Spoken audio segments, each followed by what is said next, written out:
Hello everyone, welcome back to the channel once again. So today we are going to continue the chapter 4, class 7th heat. So in this chapter we have covered two parts of this chapter, and if you have not seen the previous videos, go check it out on my channel. So starting the chapter, अगर अभी तक आपने channel को subscribe नहीं किया तो जल्दी से सब्सक्राइब कर दीजिए और वीडियो को लाइक कर दीजिए। तो चलिए शुरू करते हैं। ये सारी चीज़ें हम पढ़ चुके हैं। क्लिनिकल थर्मोमीटर पढ़ चुके हैं, लेबोरेटरी थर्मोमीटर पढ़ चुके हैं। ये सारी चीज़ें हमने कवर कर ली। अगर अभी ने आपने नहीं पढ़ा है और आपको इस पार्ट का कोई भी टॉपिक पढ़ना है तो आप एक काम करिए, दूसरा वीडियो देखिए। और तो फिर अगर आपने यहाँ तक पढ़ लिया है इंसुलेटर तक, तो फिर ये वीडियो आपके लिए ही है। तो चलिए चैनल को सब्सक्राइब करिए जल्दी से और वीडियो को शुरू करते हैं। Activity 4.8, take a round bottom flask, fill it 2/3 with water, place it on a tripod or make some arrangement to place the flask in such a way that you can heat it by placing a candle below it. Wait till the water in the flask is still. Place a crystal of potassium permanganate at the bottom of the flask and gently using a straw. Now heat the water by placing the candle just below the crystal. Write your observation in your notebook and also draw a picture of what you observe. When water is heated, the water near the flame gets hot. Hot water rises up and cold water from the sides move downward, the source of heat. तो अब यहाँ पे क्या कहा गया है, एक बार समझते हैं। यह आपको कहा गया है कि आपको क्या करना है, कि कुछ ऐसा आपको तैयार करना है कि आपके पास एक राउंड बॉटम फ्लास्क होना चाहिए, ट्राइपॉड स्टैंड होना चाहिए और यहाँ पर एक कैंडल लगी होनी चाहिए या फिर ऐसे ही बर्नर होना चाहिए। ठीक है, तो आपको क्या बोला गया है कि ऐसा आपको पूरा अरेंजमेंट करना है। तो इसमें आप पढ़ेंगे convention of heat. Convention of heat आप इस एक्टिविटी से पढ़ेंगे। तो चलिए पढ़ते हैं कि अब क्या होगा जब हम इसके अंदर एक पोटेशियम परमैंगनेट भी डालना है। ठीक है, तो फिर आगे पढ़ते हैं और क्या होगा देखते हैं। व्हेन वाटर इज़ हीटेड, जब हम वाटर को हीट करते हैं, the water near the flame gets hot, और जो फ्लेम के पास वाटर होता है हॉट हो जाता है। हॉट वाटर राइजेज अप, फिर जो हॉट वाटर होता है वो राइज हो जाता है। Cold water from the sides move downward, the source of heat. This water also gets hot and rises. The water from the sides move down. The process continues till the whole water gets heated. This mode of heat transfer is known as convection. तो अगर आपको अभी समझ ना आया तो एक बार हिंदी में फिर से समझा देते हैं कि इसने बोला क्या है। ये कह रहा है कि जब यहाँ पर हम हीट डालते हैं तो यहाँ का जो वाटर होता है वो गर्म हो जाता है और वो ऊपर राइज कर जाता है। फिर जो यहाँ का वाटर होता है, साइड्स का वाटर यहाँ का, वो यहाँ पर आ जाता है। ठीक, फिर जब वो गर्म हो जाता है तो वो भी राइज कर जाता है, फिर यहाँ से आता है और फिर यहाँ से आ जाता है, तो और फिर ये राइज कर जाता है। तो ये बता रहे हैं कि ये जो प्रोसेस है वो चलता ही रहता है जब तक पूरा पानी गर्म नहीं हो जाता है। तो इस प्रोसेस को हम क्या नाम देंगे, यहाँ से इसकी डेफिनेशन है कि अगर आपसे पूछा जाए व्हाट इज़ कन्वेक्शन, कन्वेक्शन क्या होता है, तो यहाँ से होगा when water is heated the water near the flame gets hot. क्या, when water is heated the water near the flame gets hot. Hot water rises up, the cold water from the sides move down towards the source of heat. This water also gets hot and rises and water from the sides moves down. ठीक है, sides का जो water होता है वो नीचे चला जाता है। This process continues till the hot water gate heated, और जब तक पूरा पानी गर्म नहीं हो जाता है ये जो प्रोसेस है वो चलता रहता है। This mode of heat transfer is known as convection. आगे बढ़ते कन्वेक्शन पढ़ लिया, आपको सबको क्लियर हो गया होगा। How does the heat travel in air, in which direction does the smoke go. The air near the heat source gets hot and rises up. The air from the sides come in to take the place. In this way the air gets heated. The following activity confirms the idea. तो अब यहाँ पे जैसे आपको water के बारे में बताया गया, सेम होता है एयर के बारे में।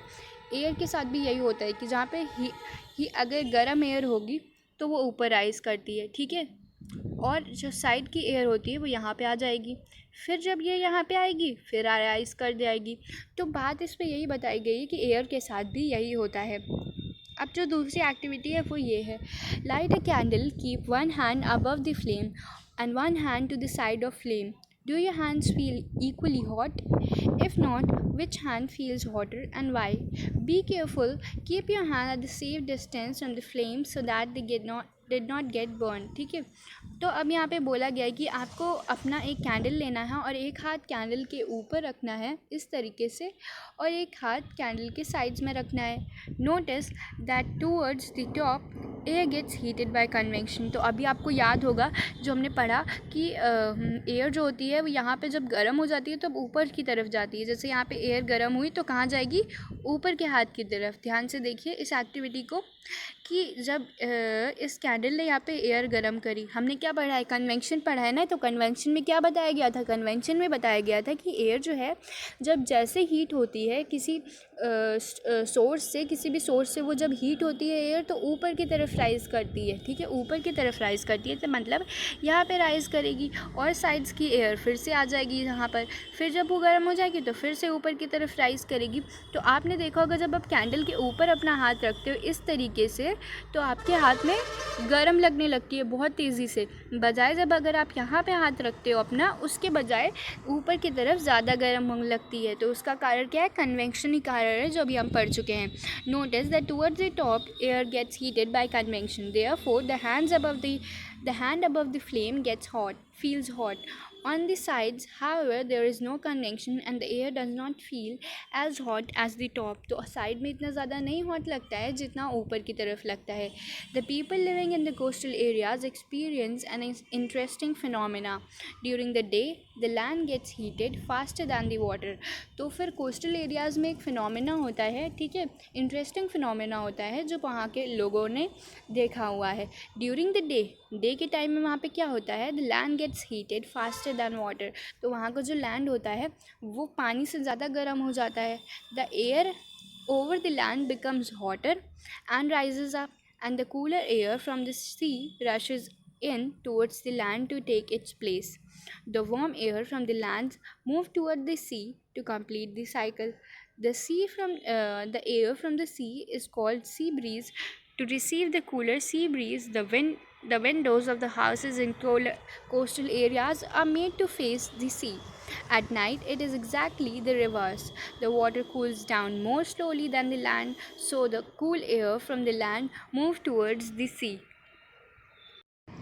तो कोस्टल एरियाज़ में क्या होता है? जो लैंड के ऊपर की जो एयर होती है, तो क्या कहा गया है यहाँ पर, थोड़े से ऊपर करके बताते हैं कि जो लैंड के ऊपर दिन में क्या होता है, जो लैंड के ऊपर की एयर होती है, यहाँ पे लिखा हुआ है during the day the lands gate heated faster than water. तो वाटर से जल्दी लैंड जो है वो हीटेड हो जाते हैं, ठीक है, क्या हो जाता है? लैंड में हीटेड हो जाते हैं।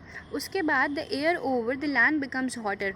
और हमने क्या पढ़ा है कि जो हॉट एयर होती है वो राइज़ करती है ऊपर की तरफ और वहाँ पर दूसरी एयर आ जाती है। तो यहाँ पर भी यही होता है कि जब लैंड के ऊपर की जो एयर होती है वो हॉट हो जाती है तो वो ऊपर की तरफ राइज़ करती है। तो जब ऊपर की तरफ राइज़ करती है तो क्या होता है कि नई एयर को आना होता है। तो कूलर एयर फ्रॉम द सी, तो जो सी से जो कूलर एयर, ठंडी एयर जो होती है वो सी की तरफ से क्या कहते हैं? लैंड की तरफ आ जाती है। The warm air from the land, और जो गर्म होती है वो सी की तरफ चली जाती है। To complete the cycle the air from the sea is called the sea breeze. तो फिर सी ब्रीज़ आती है। तो सी ब्रीज़ में इन लोगों को क्या फ़ायदा होता है कि लैंड जब गर्म होता है तो इनकी हवा उड़ के सी की तरफ चली जाती है और सी की हवा जो होती है वो क्या होती है? उड़ के लैंड की तरफ आ जाती है और उन लोगों को एक ठंडी ठंडी हवा का एहसास होता है। To receive the cooler sea breeze the windows of the houses of coastal areas are made to face the sea. और जब सी ब्रीज़ को उन लोगों को, मतलब सी ब्रीज़ इतनी अच्छी होती है तो उन लोगों को सी ब्रीज़ का जब मज़ा उठाना होता है तब वो लोग अपने विंडो जो है वो पूरे खुले रखते हैं। At night it is exactly the reverse. और नाइट में एकदम रिवर्स होता है कि वाटर जो है वो ठंडा cools down more slowly than land, और लैंड से पहले वाटर कूल हो जाता है। So the cool air from the land, और लैंड की जो कूल एयर होती है वो सी की तरफ जाती है, तो उसको कहते हैं सी ब्रीज। तो लैंड ब्रीज और सी ब्रीज आपको समझ आ गया होगा। When we come out in the sun we feel warm. तो जब हम लोग, और रुकिए यहाँ पे एक फ़ोटो भी बनी हुई है जिसके बारे में आप देखेंगे तो आप समझ सकते हैं कि ये देखिए डे टाइम में क्या होता है, हमारा लैंड गर्म हो जाता है। एक बार इस फोटो से भी समझा देते हैं कि डे टाइम में क्या होता है, हमारा लैंड जब गर्म हो जाता है तो इसकी एयर राइज कर जाती है। इसकी एयर जब ऊपर की तरफ जाती है तो यहाँ पर लो प्रेशर होने के कारण यहाँ की लो प्रेशर अभी मत समझिए, यहाँ की जो हवा है वो उड़ के यहाँ आ जाती है, ठीक है। विंडो खोले होते हैं इनके घर में चली जाती है, तो इनको इससे फ़ायदा हो जाता है। फिर ठंडी में क्या होता है, ये पानी जो है वो ठंडा हो जाता है, फिर से यहाँ की एयर उड़ के यहाँ आ जाती है, ठीक है। समझ रहे हैं ना आप। आगे बढ़ते हैं। फिर जो दूसरा इसमें दिया हुआ है, when we come out in sun we feel warm. जब हम सन में आते हैं तब हमें गर्मी लगती है। How does the heat from the sun reaches us. तो उसकी हीट यहाँ तक कैसे पहुँचती है, कभी आप लोगों ने सोचा है। It can not reach us bye conduction और कन्वेक्शन। तो उसकी रीच जो है वो किसी कंडक्शन या कन्वेक्शन से नहीं पहुँचेगी। तो कंडक्शन और कन्वेक्शन आपको पता होना चाहिए। There is no such as there is no such medium such as air in most of the space between the earth और sun। और अर्थ और सन के बीच में एयर ही नहीं है तो कंडक्शन और कन्वेक्शन होगा कैसे, ठीक है। तो अब बताया गया है कि from the sun the heat comes us to the another process called radiation. The transfer of heat by radiation does not require any medium. तो रेडिएशन को कोई मीडियम की ज़रूरत नहीं है, एयर या वाटर, ठीक है। तो heat from the sun comes to us by another process called radiation। तो अगर आपसे क्वेश्चन पूछा जाए कि what is radiation, क्या पूछा जाएगा, what is radiation। तो आपको बोलना है कि the heat from the sun comes to us by the process of radiation, or radiation does not require any medium to travel। it can take place whether a medium is present or not। When we sit in front of a room heater we get heat by the process। A hot utensil kept away from the flame cools down as it transfer heat to the surrounding of by radiation। तो बोल रहा है कि आपने देखा होगा, जैसे अभी हमने इस चैप्टर की स्टार्टिंग में पढ़ा कि जैसे हॉट यूटेंसिल होता है उसको हम दूर रखते हैं फ्लेम से, तो उसकी हीट जो है वो कहाँ चली जाती है, सराउंडिंग में ट्रांसफ़र हो जाती है। ये हमने पढ़ा हुआ है ना कि अगर हम किसी पैन की बात कर रहे थे, अगर हम यहाँ पे किसी भी सराउंडिंग में रखेंगे तो वो अपनी हीट को सराउंडिंग में ट्रांसफ़र कर देता है, ठीक है। Transfer heat to the surrounding by radiation, तो वो भी रेडिएशन से ट्रांसफ़र करता है। और our body to gives heat to the surrounding and receives heat from the it by radiation. तो हमारी बॉडी भी रेडिएशन से हीट लेती है। जैसे सन की हीट हमें इसीलिए लगती है क्योंकि वो रेडिएशन से हीट ले रही होती है, और हमारी बॉडी जो है वो हीट बाहर देती भी है रेडिएशन से। All hot bodies radiate heat, और जो जितनी भी गर्म बॉडीज़ होती हैं वो हीट रेडिएट करती हैं। When this heat falls on some object, a part of it reflected, a part is absorbed and a part may be transmitted। The temperature of object increases due to absorb part of heat। तो बोल रहे हैं कि जब heat किसी भी object के ऊपर पड़ती है तो उसमें का एक पार्ट जो होता है वो रिफ्लेक्ट हो जाता है, दूसरी जगह चला जाता है। एक पार्ट जो होता है वो एब्जॉर्ब भी हो जाता है, और दूसरा पार्ट और तीसरा पार्ट जो होता है वो ट्रांसमिट हो जाता है, ठीक है। The temperature of the object, और इसी वजह से ऑब्जेक्ट का जो टेम्परेचर है वो जो इंक्रीज़ हो जाता है, क्योंकि जितना उसने एब्जॉर्ब किया होता है उसकी वजह से बढ़ जाता है। Why are you advised to use an umbrella when you go out in sun। तो हम लोग सन में अम्ब्रेला लेके क्यों जाते हैं, ठीक है। आगे बढ़ते हैं। Kinds of cloth we wear in summer and winter। You know that summer we prefer light color cloth and in winter we usually wear dark color clothes। Why is it so। तो बोल रहे हैं कि आप गर्मी में तो light colour के क्लोथ पहनते हो लेकिन ठंडी में डार्क कलर के, ऐसा क्यों। Let us find out। Take two identical tin cans। बोला गया है कि आपको दो टिन कैंस लेने हैं। Paint the outer surface of one black and other white। Pour equal amounts of water in each and leave them in the midday sun for about an hour। Measure the temperature of water in both the cans। Do you find any difference in the temperature?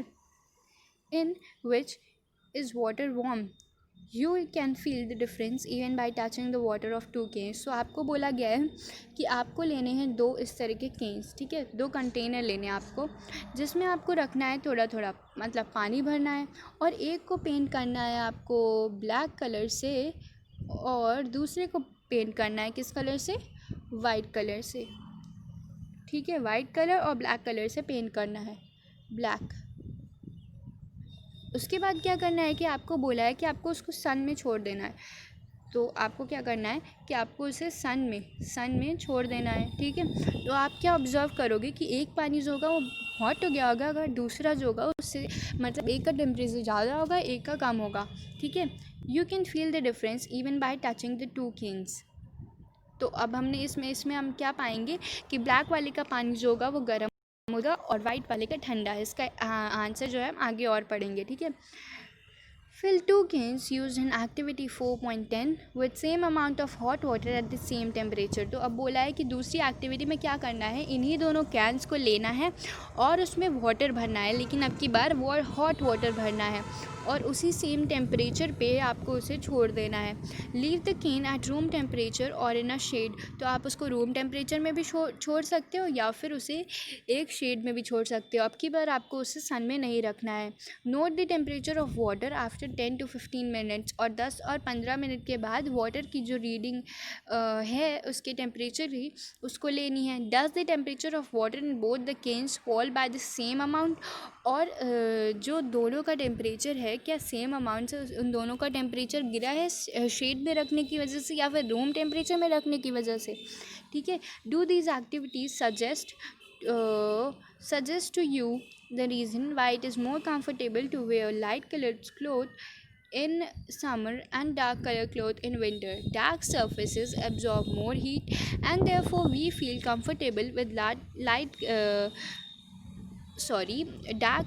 surfaces absorb more heat and therefore we feel comfortable with dark colored clothes in winter. तो बोल रहा है जो dark surface होते हैं ना वो heat को ज़्यादा एब्जॉर्ब करते हैं। तो जैसे हमने देखा इस एक्टिविटी में कि ब्लैक कलर वाले का पानी का जो टेम्परेचर वो ज़्यादा बढ़ गया था और बल्कि वाइट वाले का कम था। तो इससे हमको क्या पता चलता है कि ब्लैक वाला जो कलर होता है वो ज़्यादा हीट को एब्जॉर्ब करता है। और यही हुआ दूसरी एक्टिविटी में, जब हमने उनको शेड में रखा तब भी ब्लैक क्या कहते हैं उसमें दोनों को रखा और उसके बाद बताना था कि इनमें से किसका टेम्परेचर कम हुआ है। तो वाइट वाले का टेम्परेचर ही कम होता है, ठीक है। तो light colour clothes reflect most of the heat that falls on them and therefore we feel more comfortable. और वाइट कलर जो होता है वो रिफ्लेक्ट कर देता है और ब्लैक कलर होता है एब्जॉर्ब कर लेता है। इसीलिए हम ब्लैक कलर के क्लोथ्स को ठंडी में पहनते हैं और ज़्यादातर और लाइट कलर क्लोथ्स को गर्मी में पहनते हैं, जिससे वो हीट जो आती है उसको रिफ्लेक्ट कर सके। Woollen clothes keep us warm in winter. और वुलन क्लोथ्स जो होते हैं वो हमको विंटर में वार्म रखते हैं। In winter we use woollen clothes. Woolen is a poor conductor of heat. Moreover, it is trapped in between of wool fibers. This air prevents the flow of heat from our body to the cold surrounding, so we feel warm. ठीक है, winter में क्या होता है कि वुल एक poor conductor है heat का, इसीलिए वो हीट को मतलब बाहर जाने से रोकता है और हमारे अंदर ही रहती है वुल फाइबर्स में। Suppose you are given in the choice of winter to use either 1 thick blanket और 2 thin blankets joined together, what would you choose and why? Remember that when you would there would be a layer of air between the blankets. तो अब यहाँ पे क्या बात करी गई है कि आपसे बोला गया है कि अगर आपको चॉइस दी जाए कि आपको एक सिंगल ब्लैंकेट ओढ़ना है या फिर मतलब एक मोटा सिंगल ब्लैंकेट ओढ़ना है या फिर 2 ब्लैंकेट ओढ़ने हैं जो एक ही में जुड़े हों, तो आप क्या लोगे। तो अब हम लोगों को ये पता है कि एयर जो है वो ट्रैप्ड होती है, दो चीज़ों के बीच में एयर ट्रैप्ड होती है, जिसकी वजह से जो है मतलब कोई भी चीज़ ट्रैवल नहीं कर सकती है, ठीक है। तो फिर इसलिए हम लोगों को 2 थिन ब्लैंकेट को प्रेफर करना चाहिए क्योंकि वो ज़्यादा अच्छे रहेंगे, ठीक है। तो यहीं पे चैप्टर हमारा फिनिश हो रहा है और जो है चैनल को सब्सक्राइब कर दीजिए, वीडियो को लाइक कर दीजिए।